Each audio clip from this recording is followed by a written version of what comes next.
আমি সানস্ক্রিনের কথা। এবার অনেকে আমাকে বলছে যে দিদি একটু কম বাজেটের মধ্যে সানস্ক্রিনের কটা নাম বলো।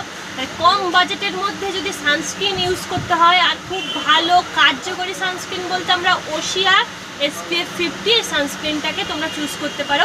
এটা SPF 50 PA+++, UVA UVB দুটোরেই protect করবে।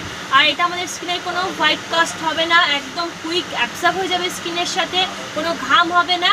আর বললাম এটা SPF 50 অল স্কিন টাইপ, এটা তোমরা অ্যাকনি প্রন স্কিনেও ইউজ করতে পারবে, সেন্সিটিভ স্কিনেও ইউজ করতে পারবে। আর মোটামুটি আমি প্রত্যেকটা সানস্ক্রিনের ভিডিওতেই বলি যে সানস্ক্রিন সবসময় কোথাও বেরোনোর 15 মিনিট আগে এটা মেখে তারপর মুখটা যখন অ্যাবজর্ব হয়ে যাবে তখন তোমরা রোদে বেরোবে, না হলে কিন্তু যে কোনো সানস্ক্রিনেই ঘাম হবে, মুখটা বেশি ঘামবে বা মুখটা কালো দেখাবে। কিন্তু তোমরা যদি স্কিনের সাথে অ্যাবজর্ব করে নিয়ে তারপর বেরো তাহলে কিন্তু মুখের কোনো প্রবলেম হবে না।